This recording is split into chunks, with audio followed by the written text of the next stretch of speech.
সবাইকে স্বাগত জানাই ফিজার গ্রামীণ রান্নাঘরে। আজকে আমরা চলে এসেছি বন্ধুরা একদম জমি বাড়িতে, কেননা আজকে আমরা এখান থেকে তুলে নিব বতুয়া শাক। আজকে আমি বানাবো বেগুন দিয়ে বেতো শাকের ঘন্ট। তো দেখুন চারিদিকটা গমে ভরে গেছে, আর এই গমের গাছের ভিতরে ভিতরে ঢুকে আছে এই বেতো শাকগুলো। একটু কষ্ট করে আমাদের গমের ভেতর থেকে বতুয়া শাকগুলো তুলতে হবে। যদিও এই শাক এখন শেষের দিকে, আবার দেখুন শাকের উপরে উপরে ফুলও রয়েছে। বাছার সময় কিন্তু শাকের উপরের ফুলগুলো ছিঁড়ে ফেলে দিতে হবে।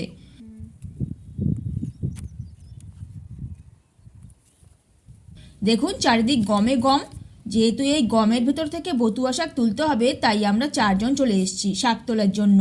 গমের ভেতর থেকে শাক তুলতে হবে বলে গমের পাতাগুলো কিন্তু হাতের মধ্যে সুড়সুড়ি দিচ্ছে।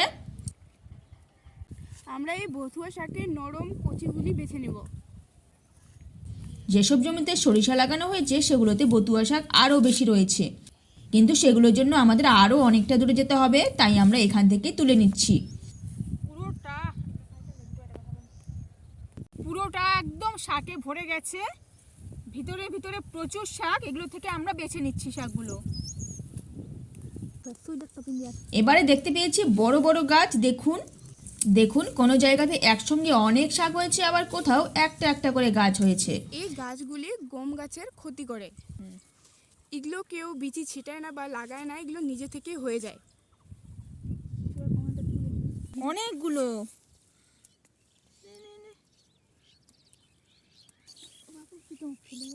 এই জায়গাতে প্রচুর শাক আছে, এই কচিগুলো আমরা বেছে বেছে তুলে নিব এখন।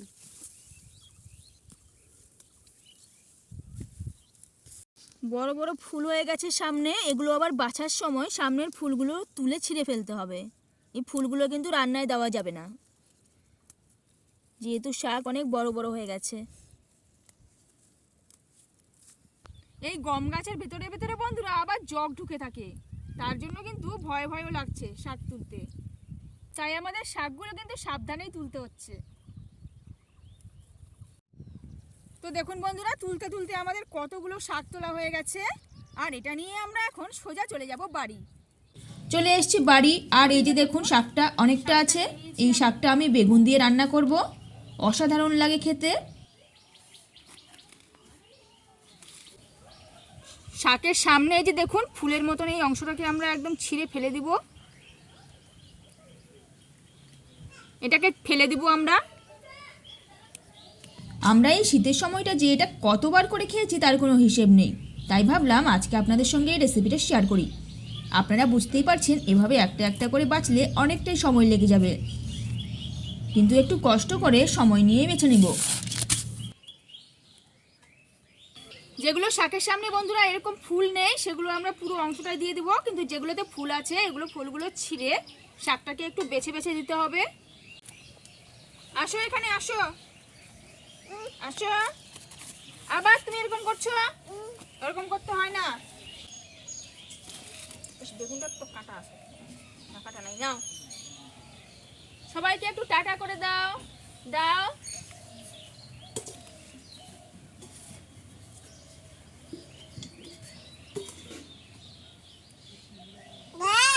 বাবা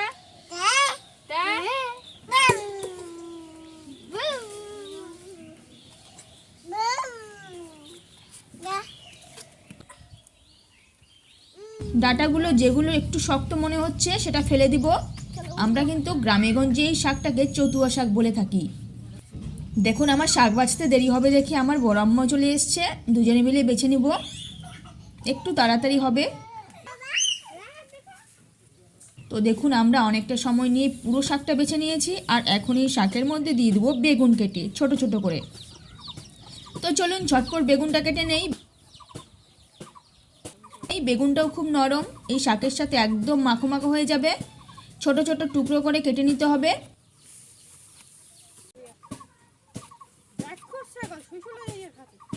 কাটাকুটির ঝামেলা আমার একদম কমপ্লিট, আর এখানে দিয়ে দিয়েছি একটা ছোট আলু ঠুমো ঠুমো করে।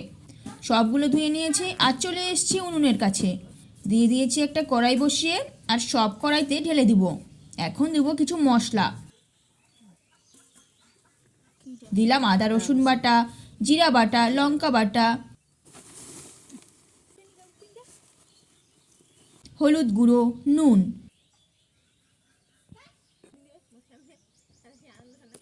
আর 5 ফোড়ন সব দেওয়া হলে দিয়ে দেবো সামান্য জল।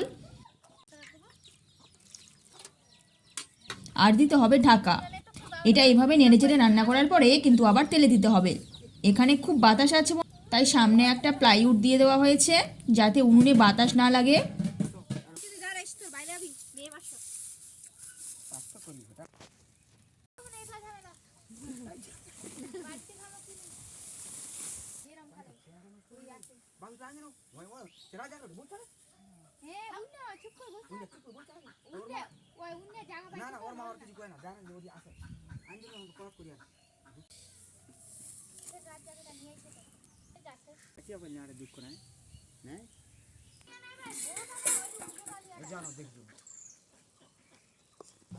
ঢাকনা তুলে দিয়েছি, দেখুন শাকটা হয়ে গেছে। এবারে এটা তুলে রাখবো একটা ডিশে।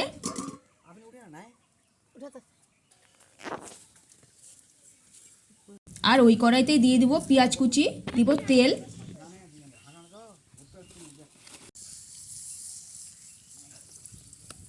পেঁয়াজ ভাজা ভাজা করতে হবে।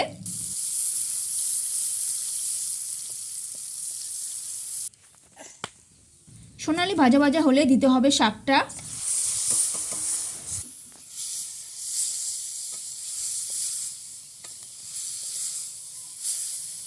বেশ কিছুক্ষণ নেড়েচেড়ে রান্না করে নিতে হবে।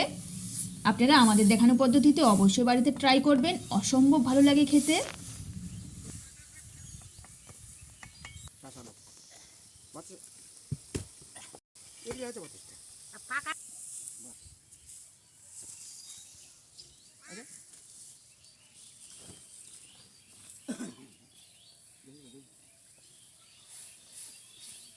তো বেশ কিছুক্ষণ এটা নেড়ে চেড়ে একদম পুরো রান্না করে নিয়েছি।